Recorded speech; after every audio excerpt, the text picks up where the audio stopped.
కార్తీక పురాణం 2వ అధ్యాయం. సోమవారం వ్రతమహిమ. వశిష్ఠుడు జనక మహారాజుతో ఇలా అంటున్నాడు. జనక, ఇంతవరకు నీకు కార్తీక మాసంలో చేయాల్సిన కార్యక్రమాలు మాత్రమే చెప్పాను. అయితే కార్తీక మాసంలో సోమవారాలకు ప్రత్యేకత ఉంది. ఆ రోజున ప్రత్యేకంగా సోమవార వ్రతం నిర్వహిస్తారు. ఎంతో మహత్తు కలిగిన ఆ సోమవార వ్రత విధానాన్ని, దాని మహత్యాన్ని గురించి చెబుతాను, సావధానంగా విను అని ఇలా చెప్పసాగాడు. కార్తీక మాసంలో సోమవారం శివుడికి అత్యంత ప్రీతికరమైన రోజు. ఆ రోజున స్త్రీ కానీ పురుషుడు కానీ ఏ జాతి వారైనా కానీ రోజంతా ఉపవాసం ఉండాలి. నదీ స్నానం చేసి తమ శక్తి కొద్దీ దాన ధర్మాలు చేయాలి. శివుడికి బిల్వపత్రాభిషేకం చేసి సాయంత్రం నక్షత్ర దర్శనం తర్వాత అల్పాహారం తీసుకోవాలి.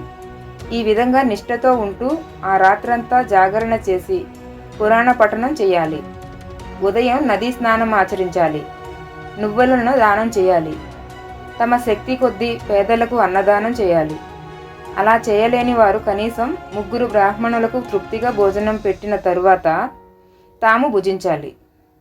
ఈ కార్తీక సోమవార వ్రత కేవలం భక్తి సంకల్పం పైనే ఆధారపడి ఉంటుంది. పెద్దగా పూజాధికాలు నిర్వహించలేని వారు సైతం కనీసం ఉపవాసం ఉంటే కార్తీక సోమవారం వ్రత ఫలితాన్ని పొందగలరు. ఇందుకు సంబంధించి ఒక ఇతిహాసం ఉంది. దాన్ని మీకు తెలియజేస్తాను, సావధానంగా విను అని ఇలా చెప్పసాగాడు. కుక్క కైలాసానికి వెళ్ళుట. పూర్వకాలమున కాశ్మీర్లో ఒక బ్రాహ్మణుడు ఉండేవాడు. అతడు పురోహిత వృత్తిని చేపట్టి తన కుటుంబాన్ని పోషించేవాడు. అతనికి లేక లేక ఒక కూతురు పుట్టింది. ఆమెకు స్వతంత్ర నిష్ఠురి అని పేరు పెట్టారు. తండ్రి ఆమెకు సౌరాష్ట్రకు చెందిన మిత్రశర్మ అనే సద్బ్రాహ్మణునికిచ్చి పెళ్లి చేశాడు. అయితే ఆ బ్రాహ్మణ యువకుడు 4 వేదాలు శాస్త్రాలు అభ్యసించడం వల్ల సదాచారపరుడై ఉండేవాడు. భూతదయ కలిగి ఉండేవాడు. నిత్య సత్యవాది.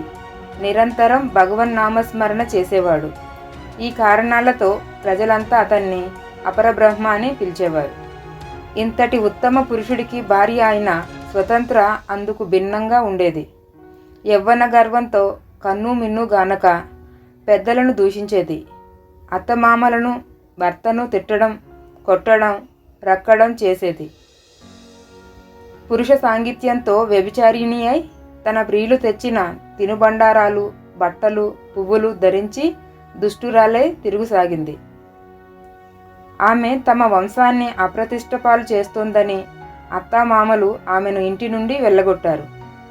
అయితే శాంత స్వరూపుడైన ఆమె భర్త మాత్రం ఆమెను యావగించుకోకుండా ఆమెతో కలిసి ఉండేవాడు.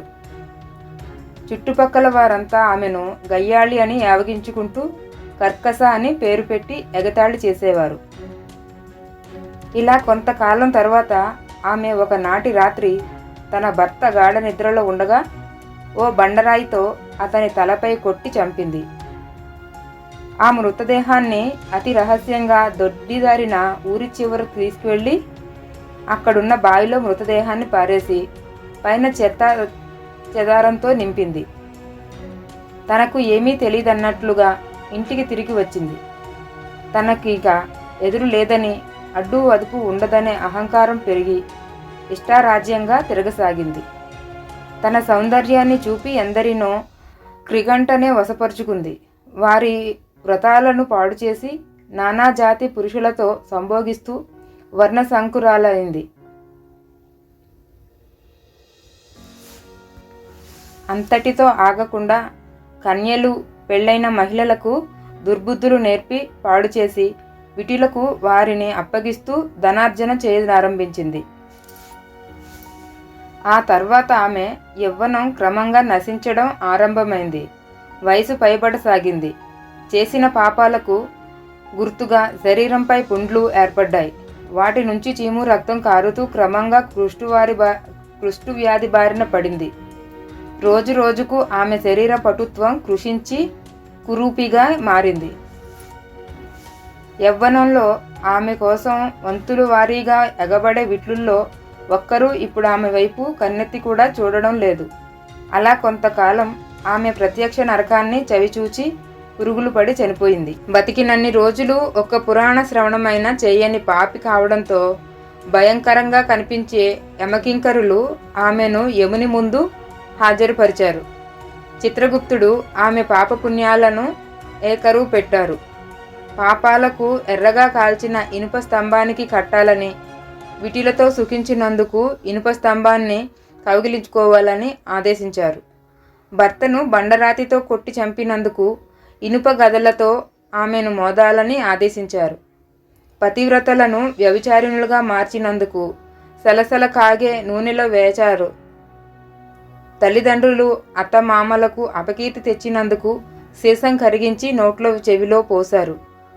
ఇనుప కడ్డీలు కాల్చి వాతలు పెట్టారు. చివరకు కంబుంబిపాకంలో వేశారు. ఆమె చేసిన పాపాల ఫలితాలను ఆమె ఒక్కతే కాకుండా ఇటు 7 తరాలు అటు 7 తరాలు నరక బాధలు అనుభవించసాగారు. ఆ తరువాత ఆమె నీచ జన్మలు ఎత్తుతూ క్రిమికీటకాలుగా పుట్టి చివరకు 15వ జన్మలో కళింగ దేశంలో ఒక కుక్కగా జన్మనెత్తింది. కుక్క జన్మలో ఆమె ఆకలికి తట్టుకోలేక ఇంటింటికి తిరిగింది. కర్రతో కొట్టేవారు ఆమెను కొడుతుంటే తిట్టేవాళ్ళు తిడుతున్నారు, పిల్లలు తరుముతున్నారు.